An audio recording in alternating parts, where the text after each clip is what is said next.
खंड रामायण होगा। साथ ही साथ अयोध्या के संतों ने कहा है कि एक अच्छी पहल है, लेकिन विपक्ष लगातार इस फैसले पर सवाल खड़े कर रहा है। बड़ी खबर यह है कि अयोध्या के संत और साधुओं ने योगी आदित्यनाथ का स्वागत किया है, जिसमें उन्होंने कहा था कि इस बार नवरात्र के मौके पर सप्तशती का पाठ किया जाएगा, अखंड रामायण का पाठ किया जाएगा, जिसे लेकर संत समाज ने खुशी जाहिर की है, लेकिन विपक्ष लगातार इस पर सवाल खड़े कर रहा है।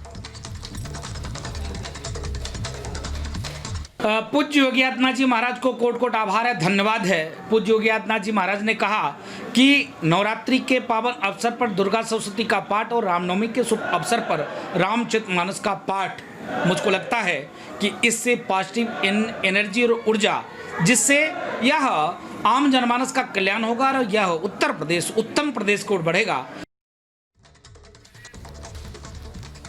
और रामचरितमानस के पाठ पर उत्तर प्रदेश में सियासत शुरू हो गई है। एक तरफ सरकार ने यह फैसला लिया है कि रामनवमी नवरात्र के अवसर पर दुर्गा सप्तशती और रामचरितमानस का पाठ कराया जाएगा, तो समाजवादी पार्टी उस पर सवाल खड़े कर रही है। समाजवादी पार्टी इसे गलत ठहरा रही है, जबकि बीजेपी का कहना है कि यह सरकार का फैसला सही है। दुर्गा सप्तशती और रामचरितमानस के पाठ पर उत्तर प्रदेश में सियासत तेज हो गई है। हम बता रहे हैं लगातार आपको कि इस बार नवरात्र के मौके पर उत्तर प्रदेश में दुर्गा सप्तशती का पाठ और इसके अलावा उत्तर प्रदेश में रामचरितमानस का पाठ कराए जाने को लेकर सरकार ने तस्वीर साफ की है।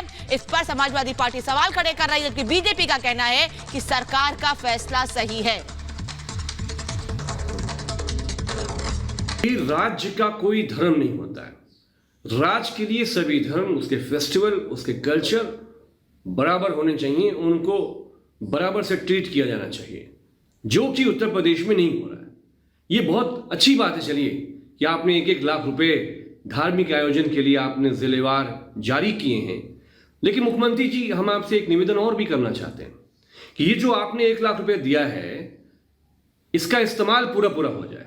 मुसलमानों से जुड़े लोग, ईसाई लोग, समाज के लोग, उनके लिए आपका कुछ दूसरा नजरिया होगा, वो आपका आप जाने, आपका काम जाने, लेकिन शिक्षा, स्वास्थ्य आपकी सरकार नहीं दे सकी, तो आपकी सरकार को क्या कहा जाना चाहिए?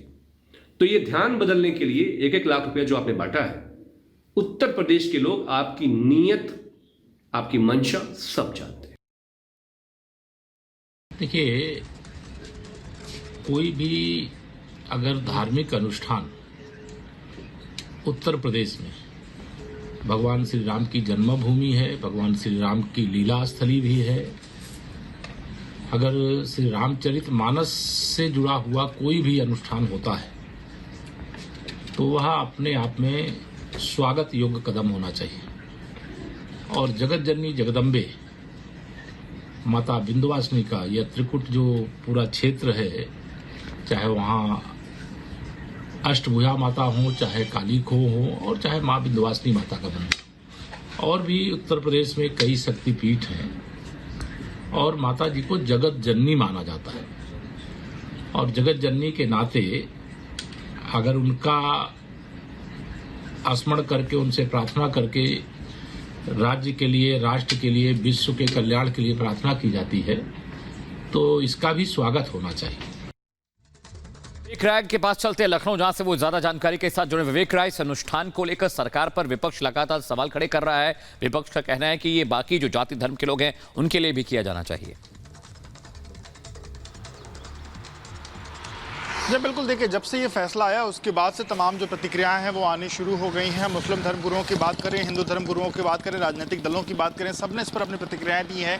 हिंदू धर्मगुरुओं ने इसका स्वागत किया है। मुस्लिम धर्मगुरु की तरफ से कहा गया है कि वो इस तरीके किसी भी चीज़ को बढ़ावा दिया जा सकता है, लेकिन सभी धर्मों को एक साथ ले जाना चाहिए। तो वहीं समाजवादी पार्टी ने भी यही बात की। समाजवादी पार्टी ने भी कहा है कि अगर कोई हिंदू धर्म को बढ़ावा दे रहा है, हिंदू धर्म से जुड़ी हुई जो चीज़ें हैं वो कर रहा है, तो उसको आगे बढ़ाए, उससे उनको कोई आपत्ति नहीं है, लेकिन उनको बाकी समाज की जो चीज़ें हैं उसको भी आगे बढ़ाना चाहिए। उन्होंने कहा कि जो सत्ता होती है, जो सरकार होती है, उसका कोई एक धर्म नहीं होता है कि वो एक धर्म के ही चीज़ों को आगे बढ़ाए, यानी कि जो बाकी धर्म के लोग हैं उनकी भी जो चीज़ें हैं वो भी बढ़ाए। वहीं समाजवादी पार्टी के एक प्रवक्ता का ये भी कहना है कि भारतीय जनता पार्टी का नारा है सबका साथ, सबका विकास, सबका विश्वास। तो अगर सबका विश्वास पाना है तो सभी धर्म से जुड़े हुई जो चीज़ें हैं, उनके जो धर्म से जुड़े हुए जो त्यौहार हैं उनको मनाए सरकार। और इसके साथ साथ जो 1 लाख रुपए देने की बात कही गई है, 1 लाख रुपए को लेकर के भी समाजवादी पार्टी ने सवाल खड़े किए हैं। उन्होंने कहा है कि हमने देखा कि पिछले साल का जो बजट था, किस तरीके से 22 और 23 का जो बजट था, उसमें किस तरीके से अलग अलग विभागों के जो बजट मिले थे वो खर्च नहीं हो पाए। और उसके बाद अब इस तरीके की चीज़ें अलग अलग तरीके से जो सरकारी मद के पैसे हैं